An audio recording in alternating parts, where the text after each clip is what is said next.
முடி எனக்கு சீக்கிரமே நரைச்சு போயிருச்சு. முடி கொத்து கொத்தா கொட்டுது. ஸ்கேல்ப் எல்லாம் இச்சிங் ப்ராப்ளமா இருக்குது.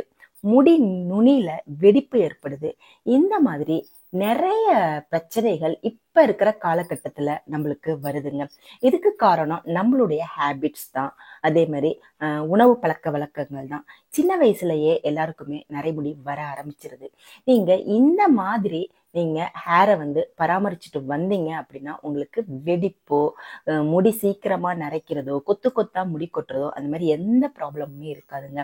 இப்போ அதுக்கு நம்ம ஒரு ஹேர் டே ஆயிலும் ஒரு ஷாம்பு ரெடி பண்ண போறோம். இப்போ ஹேர் டே ஆயில் ரெடி பண்றதுக்கு நான் ஒரு இரும்பு கடாய் எடுத்துக்கிறேங்க. இரும்பு கடாயில ஒரு 3 பாதாம் நான் சேர்த்துக்கிறேன். நான் 100 ml ஹேர் டே ஆயில் காய்ச்ச போறேன். அதுக்காக நான் 3 பாதாம் எடுத்துக்கிறேன். பாதாமை நல்லா சிம்முலையே வச்சு வறுத்துக்கோங்க. இந்த ஹேர் டே ஆயிலை இரும்பு கடாயில செய்யுங்க. அப்பதான் நம்மளுக்கு ரிசல்ட் நல்லாவே கிடைக்கும். இப்போ பார்த்தீங்கன்னா இதை நம்ம வறுத்து எடுத்துக்க போகிறோம். இது லைட்டாக வறுபட்ட உடனே இதோட ஒரு 2 பொருள் நம்ம சேர்க்க போகிறோம். இது ரெண்டுமே பார்த்தீங்கன்னா நேச்சுரல் தான். நம்மளுடைய ஹேரை நல்லா க்ரோத் பண்ணி கொடுக்கக்கூடிய பொருட்கள் தான் நம்ம சேர்க்குறோம். இதில் அடுத்து நான் என்ன பொருள் சேர்க்க போகிறேன் அப்படின்னா கடுகுங்க. கடுகு 1.5 டீஸ்பூன் அளவு நான் சேர்த்துக்கிறேன். இந்த கடுகு நம்மளுடைய முடியை நல்லா கருகருன்னு ஆக்கி கொடுக்குங்க.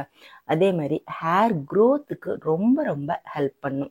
இந்த கடுகை வச்சு நம்ம ஹேர் டே ஆயில் அப்ளை பண்ணும் பொழுது சீக்கிரமே நம்மளுடைய வெள்ளை முடிகள் எல்லாமே நல்லா கருப்பா மாறிடும். இப்போ வெடிக்க ஆரம்பிக்குது இல்லையா, அப்போ கடுகெல்லாம் வெளியில வந்துடும். அதனால ஒரு தட்டு போட்டு இந்த மாதிரி மூடிக்கிட்டே நீங்க கிளறி விடுங்க. அந்த வெடிப்பெல்லாம் அடங்கணும். கரெக்டான பதத்துல நம்ம கடுகை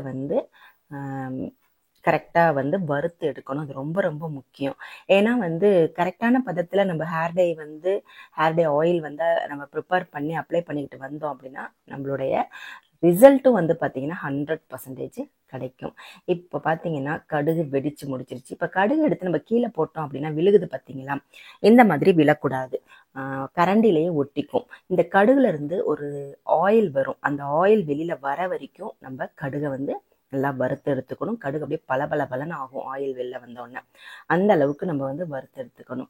இப்போ நம்ம ஹேர் டே ஆயில் நம்ம ப்ரிப்பேர் பண்ணி அப்ளை பண்ணதுக்கு அப்புறமா ஒரு ஷாம்பு போட்டு ஹேரை வாஷ் பண்ணணும் இல்லையா. அந்த ஷாம்பை நம்ம எப்படி நேச்சுரலாக ப்ரிப்பேர் பண்ணுறது அப்படிங்கிறதையும் இந்த வீடியோவில் நான் சொல்லியிருக்கேன். கடைசி வரைக்கும் ஸ்கிப் பண்ணாமல் பாருங்க. ஏன்னா நம்ம ஒரு ஹேர் டே ஆயில் அப்ளை பண்ணிட்டு கெமிக்கல் ஷாம்பெல்லாம் யூஸ் பண்ணோம் அப்படின்னா நம்ம ஹேர் டே ஆயில் அப்ளை பண்ணதுக்கான பிரயோஜனமே இல்லாமல் போயிருங்க.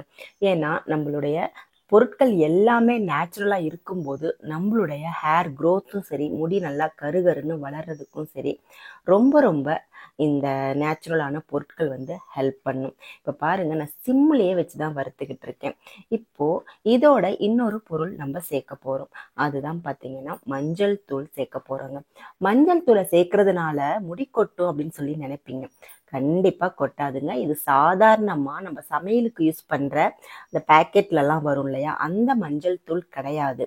இந்த மஞ்சள் தூள் பார்த்தீங்கன்னா விரலி மஞ்சள் அப்படின்னு சொல்லுவாங்க இல்லையா, அதை வாங்கி நம்ம நல்லா சுத்தியல் வச்சு அடிச்சிட்டு மிக்ஸி ஜார்ல போட்டு நல்லா வறுத்து எடுத்துக்கணும். மிக்ஸி ஜாரில் போட்டு நல்லா பவுடர் பண்ணி எடுத்துக்கிட்டு ஜலிச்சு வச்சுக்கிட்டோம் அப்படின்னா இந்த மாதிரி ஹேர் டே ஆயில்லாம் ப்ரிப்பேர் பண்ணுறதுக்கு ரொம்ப ரொம்ப ஹெல்ப் பண்ணும். இப்போ பாருங்கள், கடுகு பார்த்தீங்கன்னா நல்லா வறுபட்டுருச்சு. இந்த அளவுக்கு கடுகு வறுபட்ட உடனே தான் நீங்கள் அந்த மஞ்சள் தூளை சேர்க்கணும். முதையே சேர்த்தீங்க அப்படின்னா மஞ்சள் தூள் ரொம்பவே கருகி நெருப்பு வர ஆரம்பிச்சிடும். அது சாம்பல் மாதிரி ஆயிரும். அதனால நான் 1 டீஸ்பூன் அளவு மஞ்சள் தூள் சேர்த்துக்கிறேன்.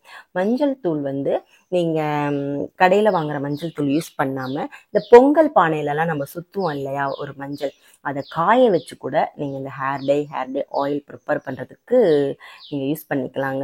இப்ப டர்மரிக் ஆயில் ஆன்லைன்லயே கிடைக்குது ஹேர் க்ரோத்துக்கானது.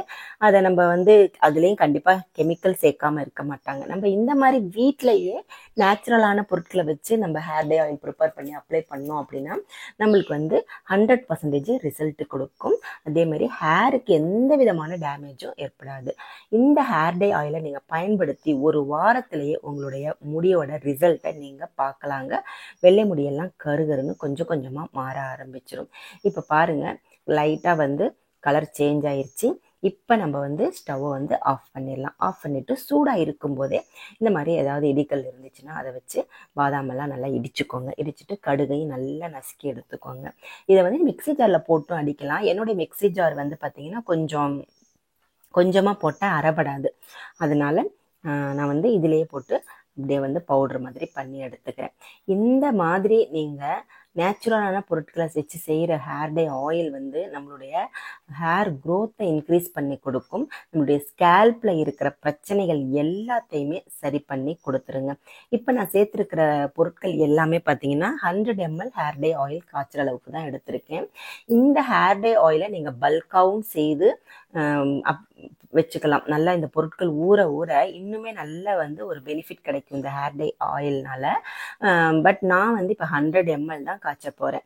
நீங்கள் பல்காக செய்தீங்க அப்படின்னா அதை வெயிலில் வச்சு எடுத்து ஸ்டோரேஜ் பண்ணி வச்சுக்கணும். இல்லைன்னா உங்களுக்கு ஸ்மெல் வர ஆரம்பிச்சிடும். ஓகேவா? இப்போ நான் 100 ml தேங்காய் எண்ணெய் சேர்த்துக்கிறேன். நீங்கள் தேங்காய் எண்ணெய் பாதி, விளக்கெண்ணெய் பாதி, இல்லை கடுகு எண்ணெய் பாதி, அந்த மாதிரி நீங்கள் எதை எண்ணெயை வேணாலும் கலந்து யூஸ் பண்ணிக்கலாம். நான் வந்து வெறும் தேங்காய் எண்ணெய் மட்டும் 100 ml சேர்த்துக்கிறேன். இது வந்து நம்ம கரெக்டான பதத்தில் இப்போ சூடு பண்ணி எடுத்துக்க போகிறோம்.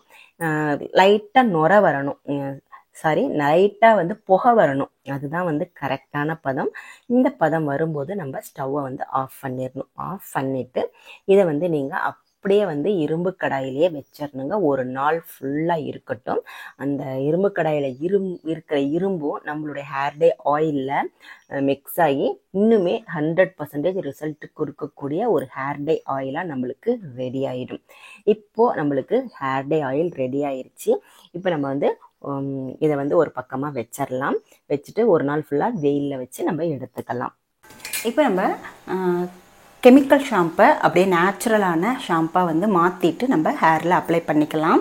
அதுக்கு வந்து நான் வந்து ஒரு பிடி அளவு கருவேப்பிலை எடுத்திருக்கேங்க.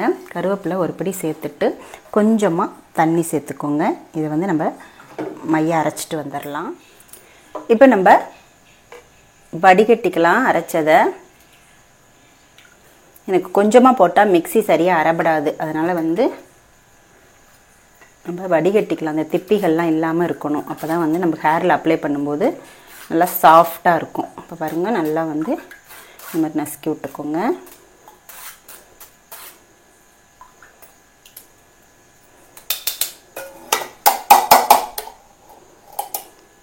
இப்போ நம்மளுக்கு சூப்பராக ஒரு ஜூஸ் கிடச்சிருக்கு, கருவேப்பிலை ஜூஸு. இப்போ நம்ம வந்து இந்த கருவேப்பிலை ஜூஸில் நீங்கள் என்ன ஷாம்பு வீட்டில் யூஸ் பண்ணுறீங்களோ, கெமிக்கல் ஷாம்பு, அதை வந்து நீங்கள் வந்து ஒரு ஸ்பூன் உங்கள் ஹேருக்கு தகுந்த மாதிரி இந்த ஜூஸ் எடுத்துக்கோங்க. இப்போ நான் இதில் வந்து என்னோடய ஹேருக்கு தகுந்த மாதிரி ஷாம்பு சேர்த்துக்கிறேன். எப்பயுமே நம்ம வந்து ஷாம்பு அப்ளை பண்ணும்போது டைலூட் ஆக்கி தான் நீங்கள் அப்ளை பண்ணணும். அப்படியே வந்து ஹேரில் அப்ளை பண்ணக்கூடாது. அப்போது நம்ம தண்ணியில் வந்து டைலூட் பண்ணுறதுக்கு பதிலாக இந்த மாதிரி கருவேப்பிலை ஜூஸில் இந்த ஷாம்பை வந்து டைலூட் பண்ணி நம்ம அப்ளை பண்ணும் பொழுது இதோட தன்மை வந்து கொஞ்சம் மாறும். இந்த ஷாம்போட தன்மை வந்து கொஞ்சம் மாறும். நம்மளுடைய முடிக்கு வந்து நல்ல ஒரு போஷாக்கையும் கொடுக்கும். முடி எந்த விதமான டேமேஜும் ஆகாது. அதே மாதிரி நம்ம ஹேர் வந்து நல்லா பளபளன்னு கருகருன்னு நீளமாக அடர்த்தியாக வளருங்க. இந்த மாதிரி நீங்கள் ஷாம்பு ரெடி பண்ணி நீங்கள் நல்லா வந்து ஹேரை வந்து வாஷ் பண்ணிக்கலாங்க. பாருங்கள், நுரை நல்லாவே வரும். பாருங்கள், பாருங்கள், நுரை வருதா? இந்த மாதிரி நீங்கள் வந்து பாருங்கள் நுரை எப்படி வருதுன்னு. ஓகேவா? இப்போ நம்மளுக்கு வந்து ஷாம்பு ரெடி. இப்போது நம்ம ரெடி பண்ண ஹேர் டே ஆயிலும் நல்லா ஒரு நாள் ஃபுல்லாக வெயிலில் வச்சு எடுத்தது இது. இதை நான் வந்து ஒரு பவுலில் வச்சுக்கிறேன். இல்லை நீங்கள் பாட்டிலில் கூட ஸ்டோர் பண்ணி வச்சுக்கலாம். இந்த அளவில் நான் ப்ரிப்பேர் பண்ணியிருக்கேன். உங்களுக்கு வந்து நிறையா வந்து ஸ்டோர் பண்ணி வச்சுக்கணும் அப்படின்னிச்சிங்கன்னா நீங்கள் வந்து நிறையா வந்து பொருட்களை போட்டு ஆயிலை வந்து ஜாஸ்தி ஊற்றி ஹேர் டே ஆயில் ப்ரிப்பேர் பண்ணி வச்சுக்கோங்க. இப்போ பாருங்கள், நான் வடிகட்டாமல் தான் எடுத்து வச்சுருக்கேன். நான் தேவையான போது மட்டுமே கொஞ்சமாக வந்து எவ்வளோ தேவையோ அதை வந்து ஒரு பவுலில் எடுத்துட்டு நம்ம டபுள் பாயில் மெத்தடில் சூடு பண்ணிவிட்டு நம்ம ஹேரில் அப்ளை பண்ணிக்கலாம். நல்லா வந்து இந்த மாதிரி ஹேரில் நல்லா அப்ளை பண்ணிவிட்டு நீங்கள் ஒரு மணி நேரம் அப்படியே விட்டுடுங்க. நல்லா ஊறட்டும். அதுக்கப்புறமா இந்த ஷாம்பை வச்சு நீங்கள் வந்து ஹேரை வந்து நல்லா வாஷ் பண்ணிக்கோங்க. இந்த ஹேரை வந்து வாஷ் பண்ணுறதுக்கு முன்னாடி ஒரு 10 நிமிஷம் இந்த ஹேர்லேயே இருக்கட்டும். இந்த ஷாம்பு வந்து ஒரு 10 நிமிஷம் ஹேர்லேயே ஊறட்டும். அதுக்கப்புறமா நீங்கள் வந்து தண்ணி ஊற்றி நல்லா வந்து ஹேரை வந்து வாஷ் பண்ணிக்கோங்க. இந்த மாதிரி ரெகுலராக நீங்கள் பண்ணிட்டு வரும்போது உங்களுடைய வெள்ளை முடிகள் எல்லாம் நிரந்தரமாக கருப்பாகவே இருக்கும். ஓகேவா? இதை வந்து வாரத்தில் கண்டிப்பாக 2 வாட்டி கண்டிப்பாக செய்து பாருங்கள். உங்களுக்கு வந்து முடியல, வாரம் 2 தடவை முடியலனா அட்லீஸ்ட் சண்டே ஆகுது இந்த பழக்கத்தை வந்து நீங்கள் வச்சுக்கிட்டீங்க அப்படின்னா உங்களுடைய ஹேர் வந்து நல்லா ஸ்மூத்தாக ஷைனிங்காக கருகருன்னு நீளமாக அடர்த்தியாக வளரும். இந்த டிப்ஸ் வந்து உங்களுக்கு கண்டிப்பாக யூஸ்ஃபுல்லாக இருக்கும். நீங்களும் செய்து பாருங்கள். செய்து பார்த்துட்டு இந்த ஹேர் டே ஆயிலோட ஃபீட்பேக் வந்து எனக்கு கமெண்டில் சொல்லுங்கள். இந்த வீடியோ உங்களுக்கு பிடிச்சிருந்துச்சுன்னா லைக் பண்ணிக்கோங்க. நம்மளுடைய சேனலை வந்து சப்ஸ்கிரைப் பண்ணிக்கோங்க. அடுத்து ஒரு நல்ல பதிவில் நான் உங்களை மீட் பண்ணுறேன். தேங்க்யூ.